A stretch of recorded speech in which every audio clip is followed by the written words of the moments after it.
बहुत बहुत स्वागत है आपका। सुबह के 8:05 हो चुके हैं और मैं हूं अनूप श्रीवास्तव और आप देख रहे हैं हमारा यूट्यूब चैनल यूपी न्यूज़ 9, साथ ही साथ हमारा फेसबुक पेज भी।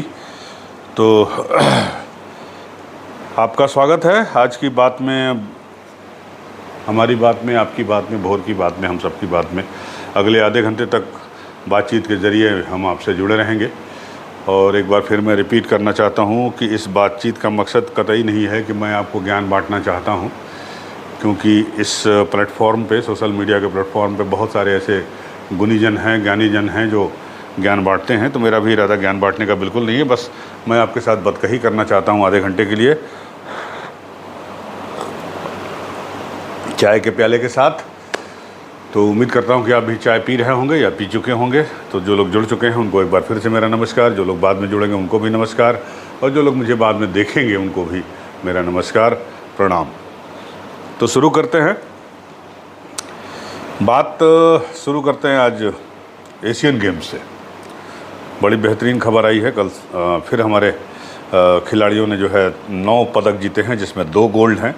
और देख लीजिए कि उसमें से एक हमारी मेरठ की 2 बेटियां हैं, पारुल चौधरी और अनु रानी। तो पारुल ने महिलाओं के 5000 मीटर रेस में पदक जीता है। तो अनु रानी ने जो है जेवलिन थ्रो, नीरज चोपड़ा जिसमें काम करते हैं, मतलब जिसमें खेलते हैं, उसमें भाला फेंक स्पर्धा में ये कारनामा किया है। और दोनों बेटियां जो हैं वो मेरठ की हैं। दोनों बेटियों के पदक जीतने की खबर से न सिर्फ उनके गाँव बल्कि पूरे देश में खुशी की लहर दौड़ गई है। और मंगलवार को भारत एशियन गेम्स में 9 पदक जीतने में सफल रहा। तो उनके पिताजी का बयान भी छापा है नवभारत टाइम्स ने कि मेरी बेटी कभी शौकिया खेतों में दौड़ा करती थी और मुझे नहीं पता था कि एक दिन उसका ये शौक देश के लिए गौरव बन जाएगा। कृष्णपाल पारुल के पिता हैं, जो पारुल ने डबल पदक जीता है, आपको पता होगा, पारुल चौधरी ने।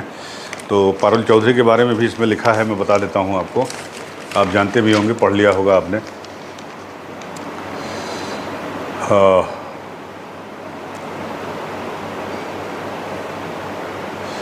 एक दिन पहले विमेंस 3000 मीटर स्टीपल चेज में सिल्वर जीतने वाली भारत की long distance runner Parul Chaudhary ने मंगलवार को शानदार दमखम का परिचय देते हुए विमेंस 5000 मीटर इवेंट में गोल्ड मेडल जीतकर मेडल का डबल लगाया।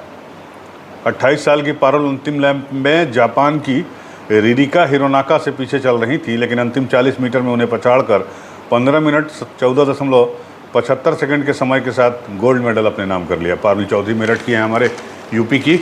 बहुत बहुत बधाई पारुल आपको। और साथ ही साथ जो है वो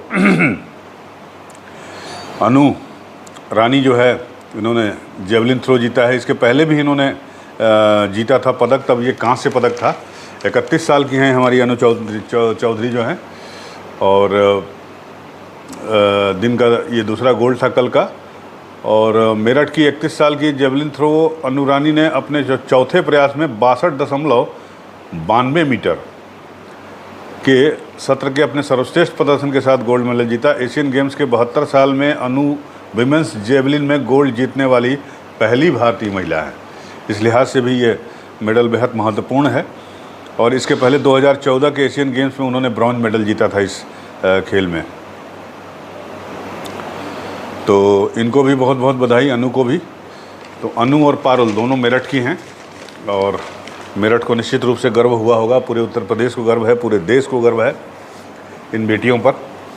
और हमें उम्मीद है कि सरकार भी जो है इनको इनका हौसला अफजाई ज़रूर करेगी। हमारे योगी जी खेलों को काफ़ी बढ़ावा दे रहे हैं। तो खेतों में अभ्यास करते करते बन गई गोरलगंज। खेतों में अभ्यास से शुरू हुआ मेरठ की 2 बेटियों पारुल चौधरी और अनु रानी का सफ़र मंगलवार को एशियाई खेलों में गोल्ड मेडल तक पहुंच गया। पारुल ने महिलाओं की 5000 मीटर रेस में यह पदक जीता, तो अनु रानी ने महिला भाला फेंक स्पर्धा में यह कारनामा कर दिखाया। बहुत ही शानदार, बहुत ही जानदार। और मेडल की टैली इसमें छपी है। तो मेडल की टैली ये है कि उससे पहले मैं बता दूं आपको कि जेवलिन थ्रो की अगर हम बात कर रहे हैं, जिसमें हमारी जो है वो अनु रानी ने जीता, तो आज हमारे वर्ल्ड चैम्पियन नीरज चोपड़ा साहब भी जो है जेवलिन थ्रो में अपना दमखम दिखाएंगे।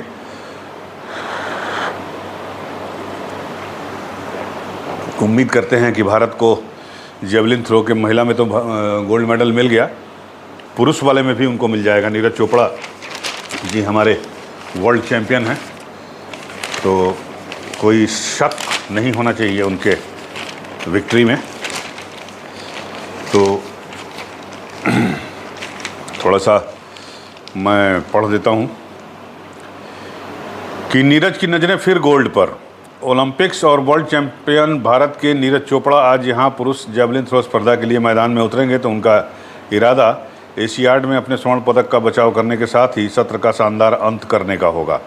भारत के महानतम एथलीटों में शामिल नीरज का काम आसान हो सकता है, क्योंकि उनके निकटतम प्रतिद्वंदी और वर्ल्ड चैंपियन के सिल्वर मेडल विजेता अरशद नदीम, पाकिस्तान के हैं ये, इनकी घुटने की पुरानी चोट के कारण इन खेलों से हट गए हैं।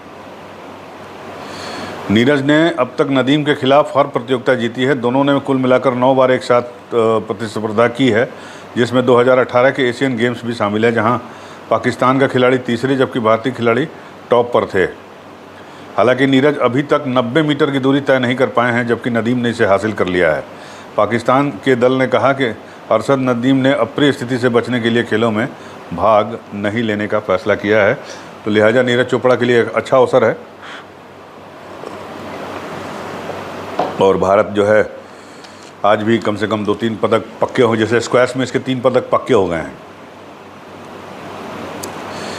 अब सौरभ घोषाल ने आसान जीत के साथ मंगलवार को स्क्वैश के मेन सिंगल्स के सेमीफाइनल में प्रवेश कर लिया, तो उनका पदक पक्का हो गया। मिक्स डबल में भी शानदार जीत के साथ जोड़ी ने अंतिम 4 में जगह बनाई, जिससे इसमें भी पदक के 3 पदक पक्के हो गए, 2 लोग पहुंचे हैं। तो इधर हमारी क्रिकेट टीम भी जो है उसको हरा दिया नेपाल को, और हमारे यशस्वी जायसवाल जो हैं उन्होंने सेंचुरी मार दी। 49 गेंद में 8 चौके और 7 छक्के से 100 रन बनाए। भारत ने 4 विकेट पर 202 रन बनाने के बाद नेपाल की पारी को 9 विकेट पर 179 रन पर रोक के सेमीफाइनल में अपनी जगह बना ली है क्रिकेट टीम ने भी। और आज से जो है हमारे भारतीय पहलवान जो भी है मैट पे उतरेंगे, और पहलवानों से भी तो काफ़ी उम्मीद है।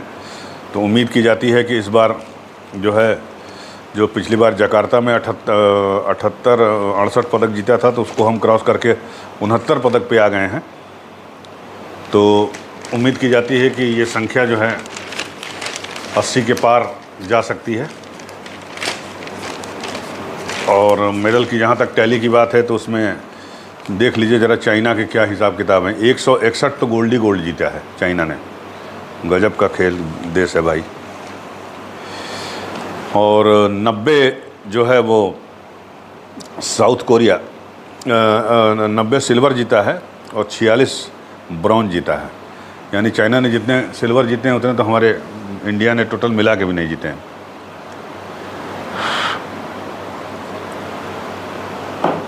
जापान जो है 33 है, सोचिए कहाँ 161 गोल्ड चाइना के और कहाँ जापान के 33, 47 सिल्वर और 50 ब्रॉन्ज, 130 पदक जीते हैं इन्होंने जापान ने। उसके बाद south Korea, Republic of south Korea है, 32 गोल्ड हैं इसके, 42 सिल्वर हैं, 65 ब्रॉन्ज यानी कांस्य पदक हैं। और टोटल इनके पदकों की संख्या जापान से ज़्यादा है, लेकिन स्वर्ण में एक कम है ये, इसलिए तीसरे स्थान पे हैं। 139 पदक हैं साउथ कोरिया के नाम से। और चौथे स्थान पे हमारा इंडिया है, 15 गोल्ड, 26 सिल्वर और 28 रजत के साथ 69 पदक। तो ये है हिसाब किताब एशियन गेम्स का। बहरहाल अच्छा वो है, तो हमारी शुरू मतलब इस बार परफॉर्मेंस अच्छा है। तो ये था एशियन गेम्स, और एशियन गेम्स की खबरें मैं आपको अखबार से सुना रहा हूँ। अब अखबार से ही खबर है, कल बड़ी चर्चा में थी, सोशल मीडिया में काफ़ी वायरल हो रही थी, और वो ये है कि न्यूज़ क्लिक के पत्रकारों पर छापे पड़े हैं, दफ्तर सील कर दिया गया है और 2 लोगों को अरेस्ट किया गया है। ये ईडी के छापे पड़े हैं। दिल्ली की स्पेशल पुलिस टीम गई थी वहाँ उनको पकड़ने या जांच करने। दिल्ली, एनसीआर, मुंबई में 25 ठिकानों पर एक्शन हुआ है। दिल्ली पुलिस की स्पेशल सेल ने यूपीए के तहत दर्ज केस में मंगलवार को सुबह न्यूज़ क्लिक से जुड़े पत्रकारों और उसके दफ्तर पर कार्रवाई की है। मैं पढ़ के सुना देता हूं आपको। दिल्ली एनसीआर मुंबई में 25 से अधिक ठिकानों पर कार्रवाई करके कुछ पत्रकारों के मोबाइल, लैपटॉप, हार्ड डिस्क और दूसरे इलेक्ट्रॉनिक डिवाइस जब्त कर लिए गए हैं। ये पत्रकार हैं उर्मिलेश, काफ़ी बुजुर्ग मतलब सीनियर पत्रकार हैं ये, 1980 के दशक से ये पत्रकारिता कर रहे हैं। सत्यम तिवारी, अभिशार शर्मा हमारे साथ काम कर चुके हैं आज तक में। न्यूज़ क्लिक के founder, chief editor Prabir Purkayastha, और एक एनडीटीवी के हैं अरिंदम कुछ करके नाम है उनका, उनसे भी गया। अन्य से पूछताछ की गई और भाषा सिंह है एक। प्रवीर और एक अन्य को गिरफ्तार किया गया है। न्यूज़ क्लिक की फंडिंग को लेकर ईडी पहले भी रेड मार चुका है। ईडी ने मनी लॉन्ड्रिंग का केस दर्ज किया था और न्यूज़ क्लिक की कुछ संपत्तियां अटैच की थी। मंगलवार की सुबह दिल्ली, नोएडा, गाजियाबाद, गुरुग्राम में हुई कार्रवाई के दौरान स्पेशल सेल की टीम के साथ पैरामिलिट्री फोर्स के जवान और स्थानीय पुलिसकर्मी मौजूद थे। शाम को न्यूज़ क्लिक का दफ्तर सील कर दिया गया। दिल्ली पुलिस ने बताया है कि 37 लोगों से पूछताछ की गई है। 9 महिलाओं से उन्हीं के घर परिसर में पूछताछ हुई है। पुलिस ने जांच के मद्देनज़र डिजिटल डिवाइस, दस्तावेज और अन्य चीज़ें बरामद की हैं। तो ये है, पत्रकारों से पूछताछ हो रही है, उनके लैपटॉप और वो खंगाले जा रहे हैं। बताया जाता है कि चाइना से फंडिंग हुई है। ये ईडी के पास ये सबूत मिला है ईडी को कि इनके पास जो फंड आया है वो चाइना से आया है। तो इसी से जुड़ा एक और ख़बर है कि यूपी के विधानसभा और विधान परिषद में भर्तियां हुई थी समीक्षा अधिकारी और सहायक समीक्षा अधिकारी वगैरह लोगों की। तो उसमें जो है 18 सितंबर को किसी ने याचिका दाखिल की थी हाई कोर्ट में, लखनऊ बेंच में, कि भैया इसमें गड़बड़ी हुई है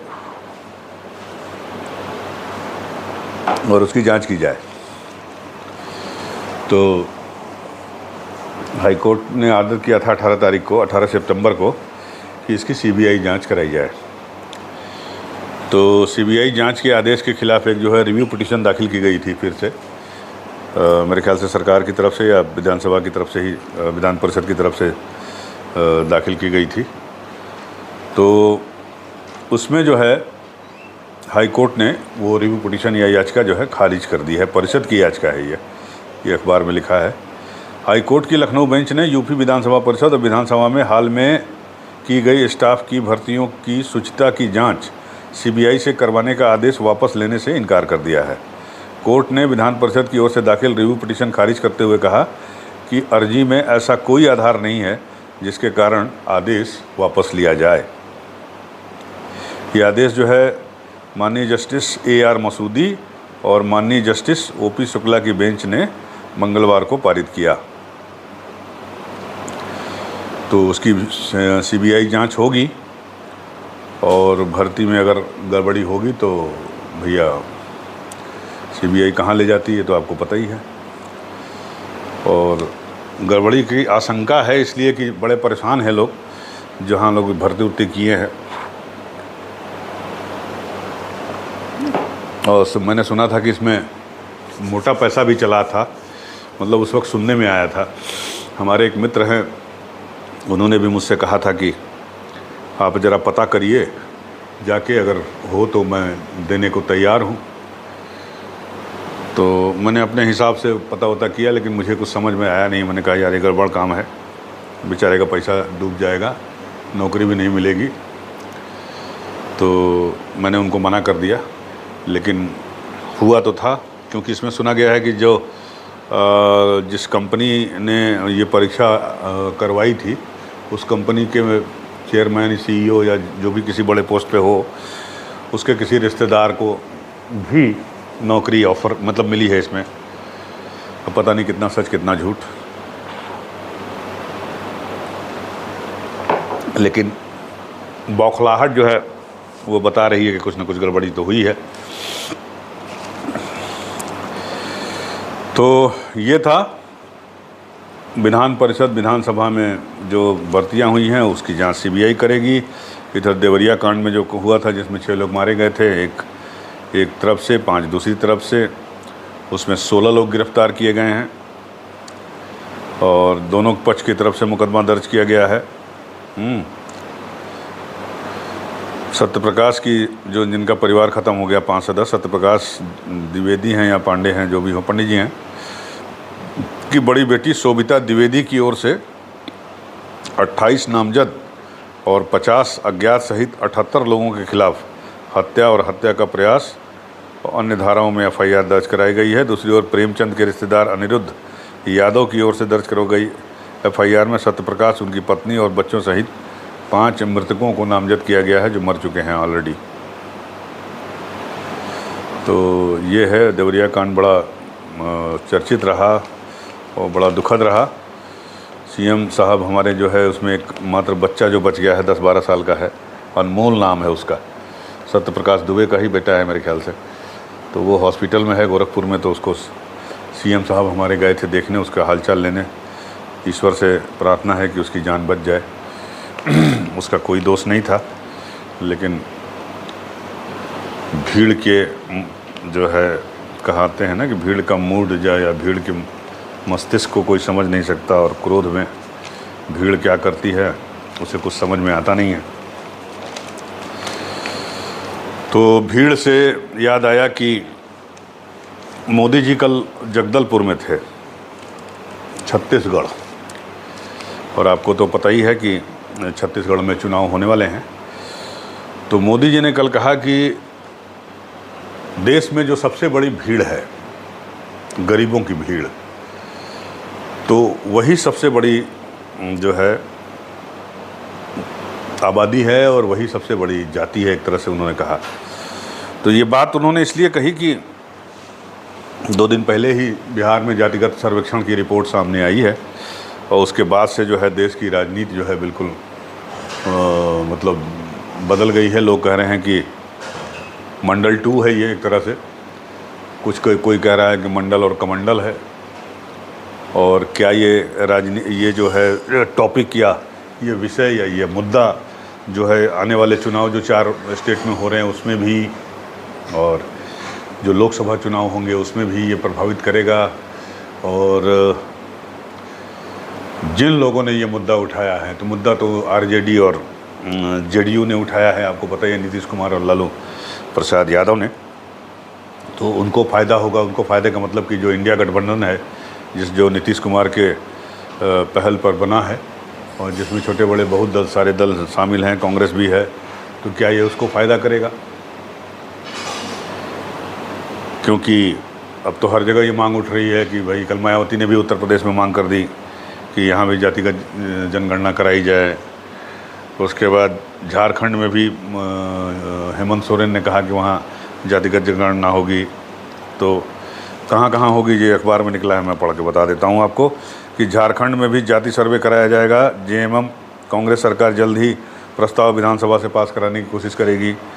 कर्नाटक में जाति सर्वे कराया जा चुका है, रिपोर्ट नहीं आई है। कांग्रेस लीडर वीरप्पा मोइली ने कहा कि जाति के सर्वे की रिपोर्ट जारी करनी चाहिए।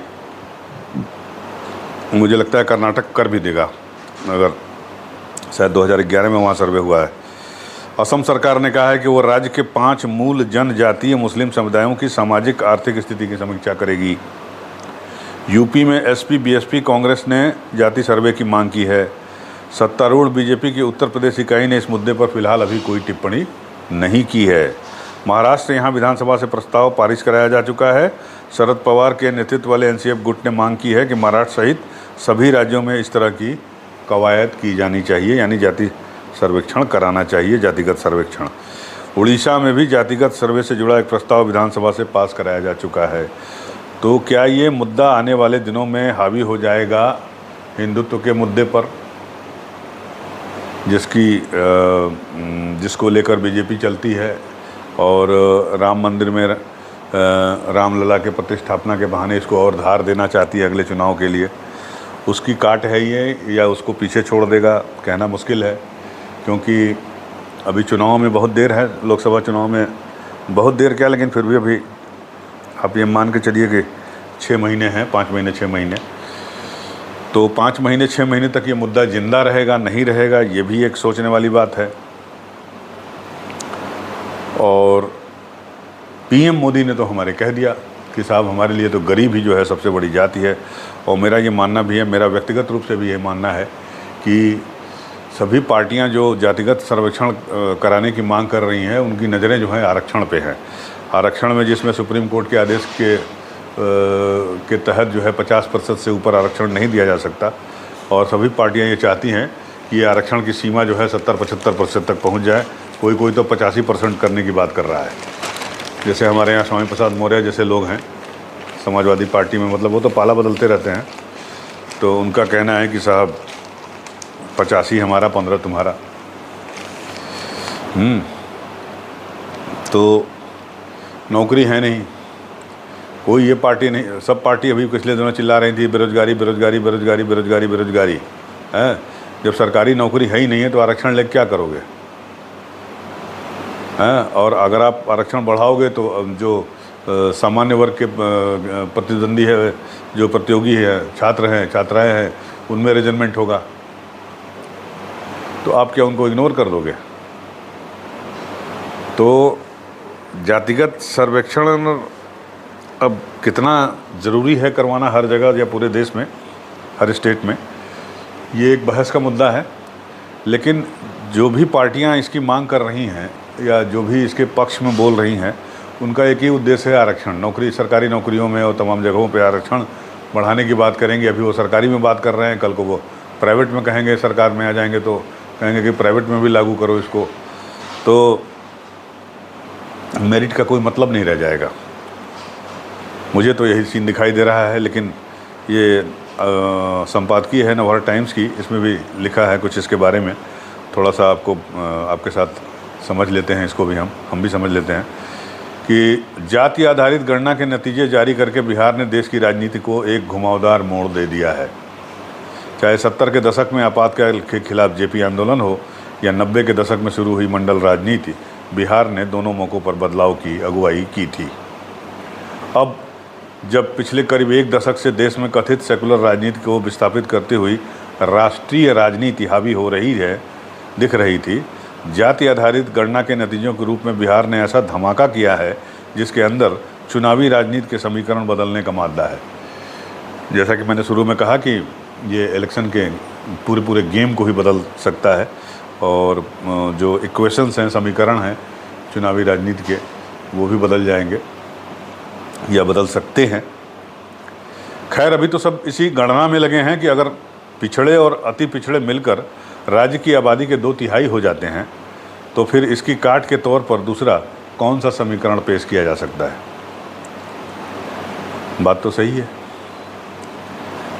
चूँकि बिहार सरकार ने जाति आधारित गणना की रिपोर्ट सार्वजनिक कर दी है, तो अब केंद्र की बीजेपी सरकार का ये तर्क निरर्थक हो गया है कि राष्ट्रीय स्तर पर ऐसा करना व्यवहारिक रूप से संभव नहीं है। अब हर तरफ से यही सवाल उठेगा कि जब एक राज्य में संभव हो सकता है तो दूसरे राज्यों में और राष्ट्रीय स्तर पर यह काम क्यों नहीं हो सकता? क्योंकि इस सवाल का कोई संतोषजनक जवाब उपलब्ध नहीं है, इसलिए बीजेपी नेताओं का भी मुख्य स्वर यही हो गया है कि वे जाति आधारित गणना के खिलाफ नहीं हैं और बिहार सरकार के फैसले में भी शुरू से शामिल रहे हैं। लेकिन सवाल यह है कि जातिगत जनगणना के मसले पर पॉजिटिव रुख दिखाकर बीजेपी क्या इंडिया गठबंधन के मुकाबले बढ़त बना पाएगी? अक्सर ऐसा होता है कि जिस मुद्दे पर जिसने शुरुआत की उसे उसका लाभ भी तुलनात्मक रूप से अधिक होता है। यानी अगर लालू प्रसाद यादव, तेजस्वी यादव और नीतीश कुमार जी ने जो है अगर ये मुद्दा उठाया है, और नीतीश कुमार इंडिया के एक तरह से कन्वीनर हैं, तो कहने का मतलब कि क्या इंडिया को ये फ़ायदा मिलना चाहिए, क्योंकि मुद्दा उसी ने उठाया है। लेकिन एक बात ये भी याद रखनी होगी कि प्रधानमंत्री फ़िलहाल अभी देश के सबसे लोकप्रिय नेता हैं, इसमें तो कोई डाउट नहीं है। तो ऐसे में किसी भी चुनाव में मोदी फैक्टर की अनदेखी नहीं की जा सकती। दूसरी ओर सवाल ये भी बना हुआ है कि क्या यह मुद्दा चुनाव तक प्रासंगिक बना रहेगा। मैंने जैसा कहा कि अभी 5-6 महीने बचे हैं चुनाव में, या ये भी कवायद है कि चुनाव हो सकता है कि जल्दी अनाउंस हो जाए, तो समय कम है। लेकिन ये अखबार कहता है कि राजनीति में तो एक सप्ताह का वक्त भी लंबा माना जाता है। ऐसे में 6 महीने के बाद होने वाले लोकसभा चुनाव तक बहुत कुछ बदलने की संभावना से इनकार नहीं किया जा सकता है। दूसरी बात यह है कि 2023 का भारत 90 के दशक के भारत से अलग है। जाति आज भी महत्वपूर्ण है, लेकिन वो हमारी आजीविका, सोच और खासकर वोटिंग बिहेवियर को उस तरह से इफेक्ट नहीं करता, यानी प्रभावित नहीं करता जैसे 90 के दशक में करता था। इसलिए देखना होगा कि यह मुद्दा लोगों तक किस रूप में पहुंचता है और राजनीतिक दल खुद को इसके लिए किस तरह से तैयार करते हैं और जातीय गणित से आगे इसकी केमिस्ट्री किस तरह से डेवलप होती है। ये संपादकीय है नवभारत टाइम्स का, बहुत सही है। और मेरा भी यही मानना है कि इस तरह की कवायद से कुछ मिलने वाला नहीं है सिवाय लोगों को बरगलाने के, क्योंकि मैं एक बार फिर दोहराता हूँ कि सरकारी नौकरियाँ हैं नहीं। 10 लाख नौकरियाँ खाली है। सेंटर की एक रिपोर्ट में ये सांसद ने किसी ने पूछा था लोकसभा में, तो 8-9 लाख वैकेंसी है। बिहार में वैकेंसी है। बिहार में तो खैर तेजस्वी यादव अभी कुछ वैकेंसी ले आए हैं और कुछ लाने वाले हैं। लेकिन निश्चित रूप से अगर आप सब जगह जाति गणना की मांग कर रहे हो और सब जगह गणना हो जाएगी, तो उसके बाद क्या होगा कि पिछड़े और अति पिछड़े, यहाँ 63% है बिहार में, मान लीजिए बाकी जगह पर 60% आ जाएँ, 55% आ जाएँ, कहीं 65% आ जाएँ, और बाकी जो है शेड्यूल कास्ट और शेड्यूल ट्राइब हो गए 20-25%, तो कुल 80-85% अगर हर जगह दिखाई देने लगे या दिखाया जाए कथित सर्वेक्षण में, जातिगत सर्वेक्षण में, तो होगा क्या? उसके बाद सब पार्टियां यही कहेंगी कि साहब 80% रिजर्वेशन बढ़ा दीजिए, 50% से 85% कर दीजिए, 75% कर दीजिए। तो जो पढ़ने वाले सामान्य वर्ग के छात्र छात्राएँ हैं वो कहाँ जाएंगे? उनकी मेरिट कहाँ जाएगी? और मेरिट का फिर मतलब क्या रह जाएगा? फिर आप सत्ता में आ गए तो आप कहेंगे कि साहब इसको 85% रिजर्वेशन करिए, सेना में भी करिए, फलाने जगह करिए, ठिकाने जगह करिए। कुछ दिन के बाद आप कहेंगे कि इतनी बड़ी आबादी है हमारे देश की, इतने लोगों की हिस्सेदारी है, तो प्राइवेट में भी भागीदारी दीजिए। तो ये सब चीज़ें हैं। रामविलास पासवान जी ने, स्वर्गीय रामविलास पासवान जी ने एक बार शायद ये मुद्दा उठाया भी था प्राइवेट में उसका। तो जो आप विकसित राज्य बनने का सपना देख रहे हैं 2045 तक हमारा देश जो है, मोदी जी जो कह रहे हैं, तो वो बन पाएगा? विदेशों में क्या आ जाएगा विषय हमारे यहाँ कि आपके यहाँ जाएंगे हम इन्वेस्ट करने तो आपको आरक्षित करना पड़ेगा 50% कोटे के छात्रों के लिए, योग्य अभ्यर्थियों के लिए। विदेशी कंपनियां मानेंगी, बड़ी बड़ी कंपनियां मानेंगी इस बात को। तो बहुत सारी बातें हैं। अब देखिए आगे चल के क्या होता है, कौन सा ये शक्ल अख्तियार करता है, ये देखने वाली बात होगी। अब हमारे यहाँ जैसे कि मैंने बताया था कि तो हमारी बिटिया जो है छोटी वाली एनडीए का वो कोचिंग कर रही है, तो उसने कहा कि पापा हिंदू अखबार लिया करिए। तो हिंदू अखबार, मैं जब कंपटीशन की तैयारी करता था, ये हिंदू अखबार है, जब मैं कंपटीशन की तैयारी करता था तब लेता था, पढ़ता था। उस समय बहुत सारी किताबें भी आती थी, मैगजीन, प्रतियोगिता दर्पण, competition success, CSR, competition success review, ऐसे कुछ करके बहुत सारी थी। तो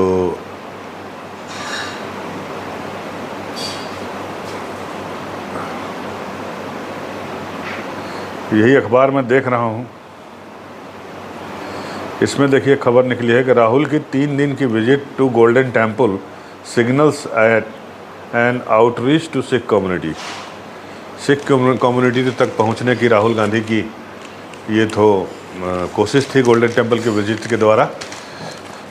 चूँकि कनाडा के मसले को लेकर जो है थोड़ी सी जिद चल रही है कनाडा और भारत के बीच में। आपको पता ही है कि आज के अखबारों में ये भी है कि भारत ने कह दिया कनाडा से कि भैया अपने 40 डिप्लोमेट जो हैं यहाँ पे तुम्हारे एम्बेसी में, उनको फटाफट अपने देश बुला लो।